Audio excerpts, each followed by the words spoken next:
আসসালামু আলাইকুম। কেমন আছেন সবাই? আশা করি সবাই ভালো আছেন, সুস্থ আছেন। তো আজকে অনেক দিন পরে চলে আসলাম আবার একটি নতুন ভিডিও নিয়ে। আজকে আমি রান্না করব পটল ভাজি করব এবং চিংড়ি মাছ ভাজি করব। তো এই যে দেখেন, এখানে আমি চিংড়ি মাছ নিয়ে নিছি, বড় ছোট মিলাই না চিংড়ি মাছ, এবং পটল নিয়ে নিয়েছি। তো সাথে চিংড়ি মাছগুলো কুটতে নিলাম। এখানে পেঁয়াজ রসুন কেটে নিয়েছি। তো এতে এবার চলে আসলাম রান্না করতে। দিয়ে দিলাম চুলার উপর একটা কড়াই এবং এতে তেল দিয়ে দেবো এখন। তো তেলের উপর চিংড়ি মাছগুলো ভেজে নিতেছি।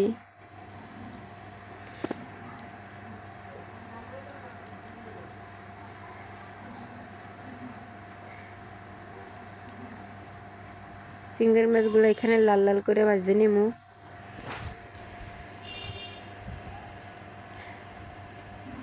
তো আমি এবার চিংড়ি মাছ ভাজা অনেক পছন্দ করি।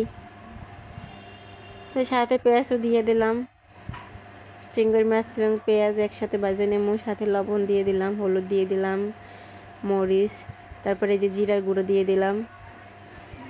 জিরার গুঁড়ো দিলে একটু ভালো লাগে খাইতে, এই জন্য আর কি সামান্য পরিমাণ জিরার গুঁড়া দিয়ে দিছি, কারণ এখানে চিংড়ি মাছও তো অল্প। আজকাল চিংড়ি মাছের অনেক দাম, সহজে কেনাই যায় না। তো এই জন্য আগের মতো, আগে অনেক চিংড়ি মাছ ভাজা খাওয়া হতো, এখন আর চিংড়ি মাছ ভাজা খাওয়াও হয় না। তো এখানে আমি সব কিছু দিয়ে চিংড়ি মাছগুলো ভাজিয়ে নিতেছি। আগে একটু কষাইয়ে নিই ভালো করিয়া। তাই তো এখানে কষাইয়ে নিতে আসি, দেখতেছেন। তো অনেকদিন পরে চিংড়ি মাছ ভাজতে আসি। অল্প একটু চিংড়ি মাছ ভাজা দিয়ে অনেকগুলো ভাত খাওয়া যায়, তো এই জন্য ভাবলাম যে একটু চিংড়ি মাছ ভাজি। তো দেখছেন তেল উঠে, আর আমি তরকারিতে বেশি পরিমাণ তেলও খাই না। এই যে তেল উঠে দেখে এখন পানি দিয়ে দিলাম অল্প পরিমাণে, কারণ চিংড়ি মাছগুলো তো এমনিতেই সেদ্ধ হয়ে গেছে। এতে তো আর বেশি করে এখন আর পানি দেওয়ার দরকার নাই। অল্প পরিমাণে পানি দিয়ে এখন চিংড়ি মাছগুলো ভাজে নেব। তো ঢাকনা দিয়ে একটু ঢাইকাও দিলাম। তো দেখেন হয়ে গেছে প্রায় চিংড়ি মাছ ভাজা। তো এখন চিংড়ি মাছগুলো আমি উঠাইয়ে নেব। অন্য একটি কড়াই উঠাই নিতেছি। আমি সব তরকারি একটা পাত্রে একটা কড়াই রান্না, তারপর অন্য কড়াইতে উঠাই রাখি। এই দেখেন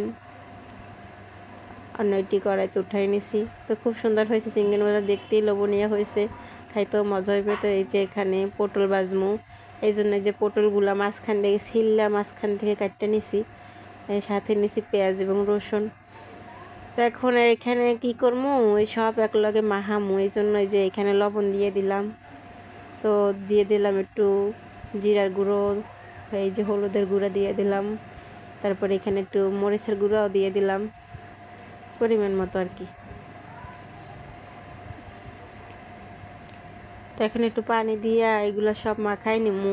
পানি না দিলে তো আবার হুগনা থাকবে, এই জন্য এই যে একটু পানি দিয়ে এখন এইগুলো সব একসাথে মাখাই নিমু। মাখাই নিয়ে তারপর কি করবো, ওই যে মাছ ভাজে না ওইরকমের তেলে ভাজমু। সবসময় তো কি করি, চিংড়ি মাছ আলু দিয়ে ঝোল রান্ধে খাই, আর ভর্তা বানাইয়াও খাই। তা ভর্তা আজকে বানাবো না, অন্য একদিন ভর্তা বানাই খামো। তো আজকে এইভাবে একটু ভাজে খাইতে মন চাইতেছে, এই জন্য আর কি এইখানে এইভাবে করে সব মাখাই নিলাম।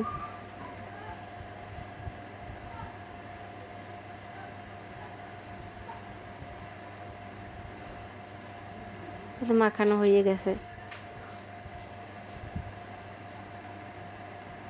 আর অল্প পরিমাণ নিছি, কারণ আমি একাই খাই পটল। এখানে বাজার জন্য কড়াই দিয়ে দিলাম চুলার উপরে। কড়াইটারে ধুইয়া তারপরে চুলার উপর দিয়ে দিলাম, তেল দিয়ে দিলাম অল্প পরিমাণ, তার উপরে যে পটল দিয়ে দিলাম। তো এইভাবে সব পটলগুলো একবার দিয়ে দিলাম। তো ওই যে পটল এখানে ভাজা করা হয়ে গেছে। তো একটু পুড়ে গেছে, কি যে ভাজছি না তেলে, এই জন্য পেঁয়াজগুলো একটু পুড়ে দাগ লেগে গেছে। তো এইবার আমি খাইতে বসে গেলাম। এখানে প্রথমে আমি নিয়ে নিলাম চিংড়ি মাছ ভাজা দিয়ে ভাত, আর সাথে লেবু। লেবু ছাড়া তো আবার আমি খাইতে পারি না। তো এই যে এখন আমি খাওয়া শুরু করলাম। দেখেন আমার খাওয়া চিংড়ি মাছ দিয়ে খাওয়া হইয়া গেছে, আর তার সাথে আমি লেবু নিলাম।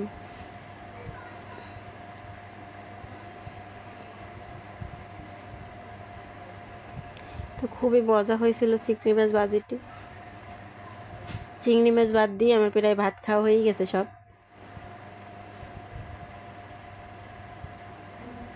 এখন এখানে আমি যে পটলও নিয়ে নিছি।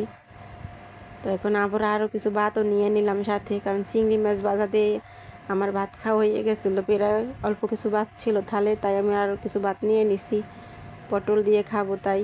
তো এখানে যে লেবু দিয়ে আগে ভাতগুলো মাখাই নিতেছি, তো এখন পটল দিয়ে আর কি খাবো এগুলো। তো পটল ভাজাটা ভালোই হয়েছে খাইতে।